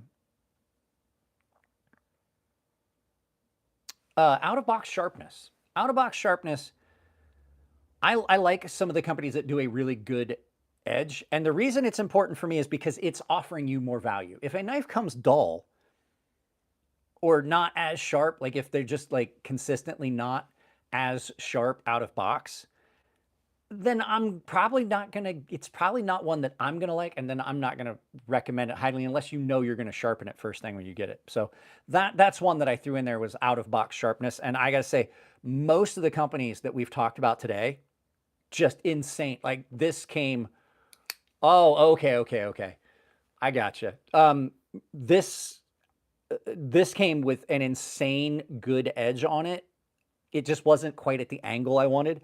And then I sharpened it because I'd been using it a bunch, and I have not had any issues with it. Cold Steel's edges, I've had a couple that were iffy. My Taipan, which I haven't had out for a while. I need to get that out and carry it. I love this thing. So my Taipan, my Cold Steel Taipan, did not come sharp. I sharpened it. It's insane now. I put my edge on it. It is a buzz saw.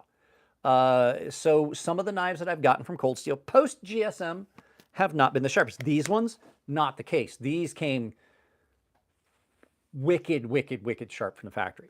So, okay, next one. is this one is important. Carry options. I really get upset, and we're going to go back to this knife because as much as I like Mike and those guys over at Tactile Carry, this knife is ambidextrous, right? It's got the Snex Super Lock. It's ambidextrous, right? There's only one carry option. There's only one carry option. Now, I'm not a tip up guy. I'm not a tip down guy. I don't like knives that carry tip down. As a matter of fact, if it's only tip down, I won't buy it. There's some people that want the option of carry. This isn't even ambidextrous. Not only is it not giving you, hey, Skyler, what's up, bud? Not only is it not giving you an option to carry tip up, tip down if that's what you choose, and I won't ridicule you too much for choose. Like if you decide you want to carry a knife tip down, I don't know why. Maybe you eat crayons. Maybe your parents were closely related, or you didn't get enough oxygen in the womb. But that's your choice. I won't pick on you for. Oh wait, I just did, didn't I? I'm kidding. I'm kidding. But carry option is important, and I'm not talking about just in folding knives. We'll talk about that. Spyderco has always, now Cold Steel does a really good job of it. As a matter of fact, let me see. I put the box here. Cold Steel has for a very long time given you options. See that? Now, see how that's curved? You can't just take that pocket clip and put it on this side, right? Because guess what? Your pocket clip would curve this way. You know that? There's another pocket clip in this box. Cold Steel really, there is a pocket clip in here that is the mirror image of the one that's on it so that you can put it on here if you want to carry this left-handed. That is amazing.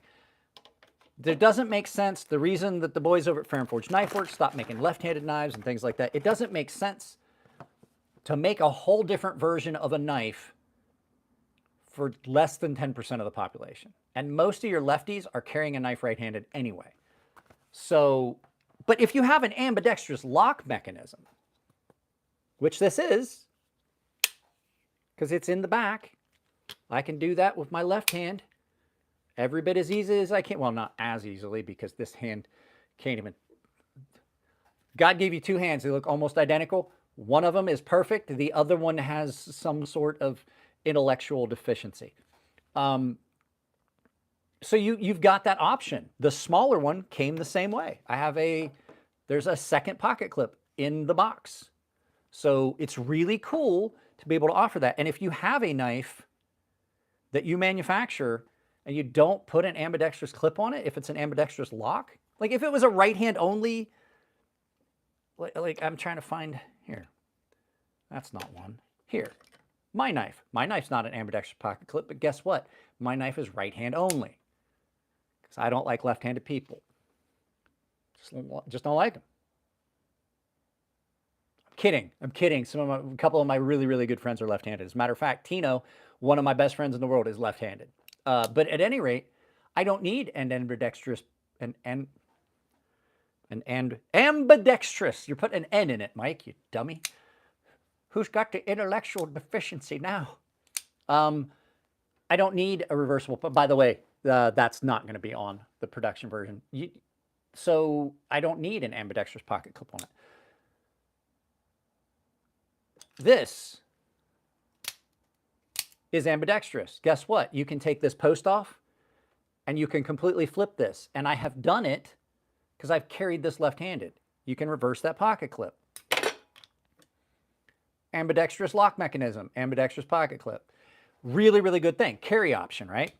Spyderco, holy crap. You want to talk about a company that really wants everybody to like their knives. Tip up, tip down, left or right. Right? Tip up, tip down. Fixed blades. I love fixed blades. Carry options. Multiple carry options. You can lash this to your gear. You can carry it on your belt. The retention on this is good enough that if you just wanted to put it on your gear and not Like that's got really, really good retention. If you wanted to risk it, you could just take this piece off and then lash this to your gear, right? This thing's great. Carry options are a great thing. If you've got a sheath like this, more knives just coming out of drawers and shit. Lots of carry options on this. I personally carry this knife in my pocket with an ulti clip, and I carry this enough. I don't know if you guys can see, I have worn the finish off of this and just recently gave it a bath in rust remover to remove the rust because I carry this a lot. Carry it as a neck knife. I did the same thing with this. There's spots where you can put soft loops on here, right? I love multiple, and I have to give Benchmade, I do have to give Benchmade credit. Reversible pocket clip on the Benchmade, even though it's trash. With fixed blades, fixed blade carry options are every bit as important because I may not want everybody to know I'm carrying a knife, right? This knife has a lot of carry options. It has one of the best bet clips. I can carry this scout carry across that way. However, my favorite knife that I carry, this is my favorite EDC knife. I carry this almost daily. I can't, well, legally in California I can't, but if I wanted to carry this concealed or carry it scout carry, I can't. I don't have that option. I would have to go and buy another sheath. So, and then we're going to wrap this up because,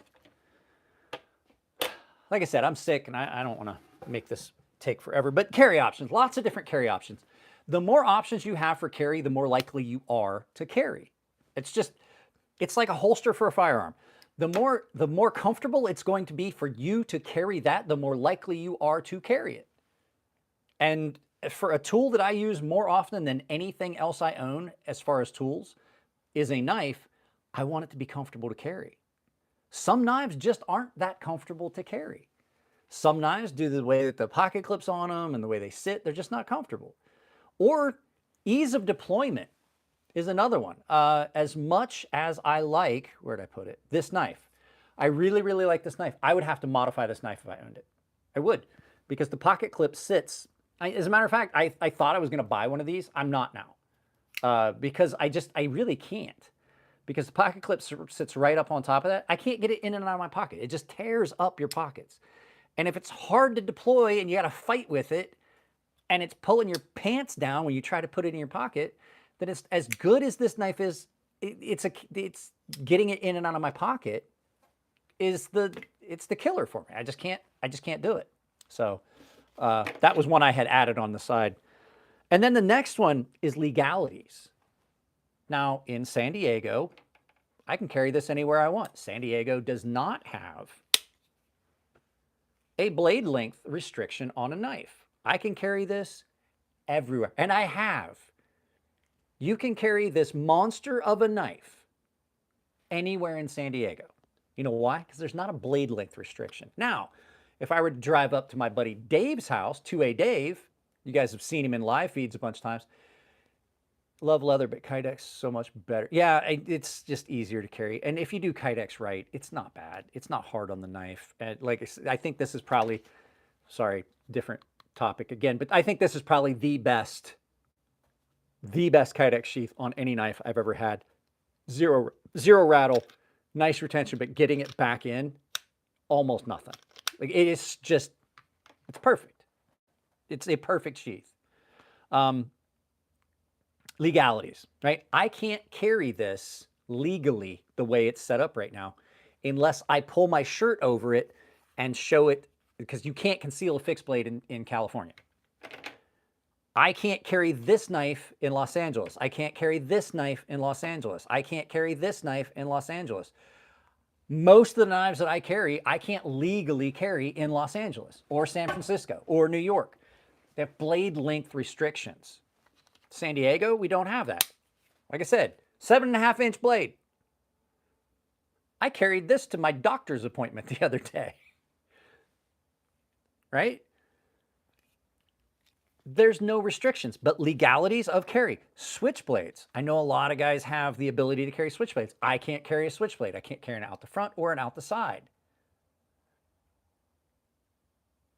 Yeah, Los Angeles, they're dicks. Like I wouldn't like the last time I went up to LA, I carried this. Still a really good knife. I can still lay a really good cut on somebody, but this has a 2.5-inch blade. I believe it's 2.5. I hope I didn't break the law by accident. Under 2.5. This is under a 2.5-inch blade.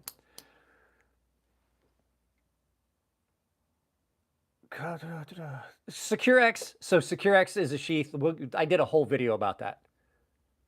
I did an entire video about that, Mark. It's not that they don't do the inside right. It's the material that they make it out of, and cold steels.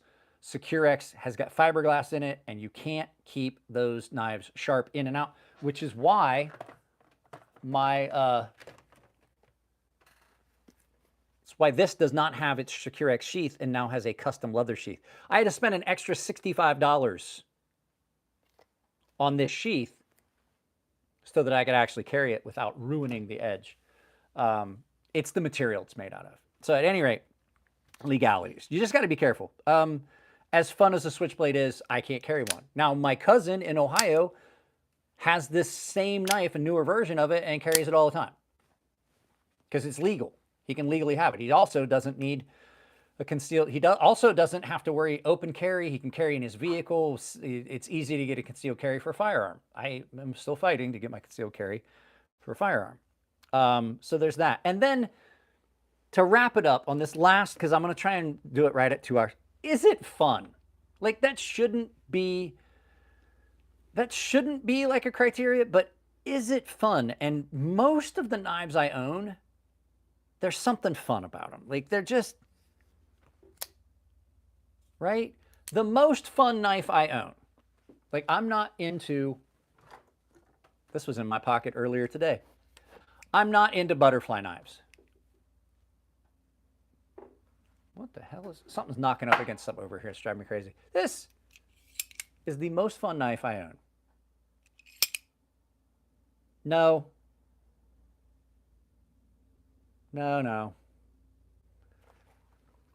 This is one of the most fun knives I own. I think that this, I'm trying to be careful. I cut a cord here not too long ago, and like I said, I don't want to up and cut my microphone cord. This is probably the most fun knife I own. It's just to do, when you do that, it just makes you giggle. Yeah, picking up a big knife makes you smile. Is it the best choice for an everyday carry? No. For most people, this was outside of their wheelhouse. I'm going to tell you though, go check out the video I did yesterday. It's a green background and it says, you know, is it worthless? I'm very surprised at the things you can do with this knife and how well it carries and how easy. It's just so much fun. And you're right, it does. It makes you giggle, it makes you smile. And it's absolutely the most fun I've had in a long time with this. Well, with my clothes on anyway. There's so many things you can do with this that are outside. There's so many things I'm willing to do with this outside of what I would typically do with any of my other knives because it's just a beast, the way it's built and everything. But the smaller tasks that you still can do with this, it's incredible. You can't do a lot of small, like fine detail tasks with it at all. But I mean, if you need to kill a water buffalo, you got your thing. I'm pretty sure this is what they used to kill a water buffalo in what was the movie? What was the movie where they killed the water buffalo? I can't remember it. But at any rate, this thing, it's just insane. But this is so much fun. And this is the only knife that I fidget with because I don't have, no, it was the one with, where they go up the river. I can't fucking think of it. It's the Vietnam one where they go up the river to kill Colonel Kurtz. I can't think of the name of the movie. Cannot think of the name of the movie.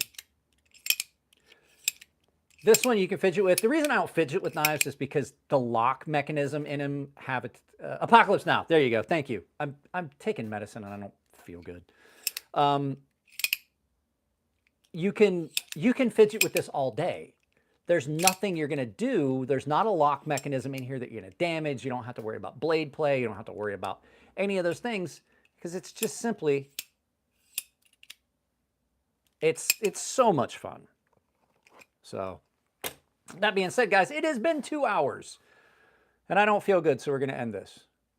I thought about not doing this, but this was a lot of fun. I'm glad you guys hung out. Make sure you go check out all the other videos we've got.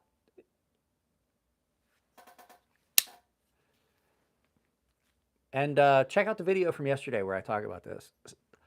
Pleasantly surprised, and check out the fact that I taught myself a pretty cool editing trick. It's actually 2 camera angles and they blend seamlessly. So guys, I'll see you later. I love y'all. Take it easy. Take care of yourselves.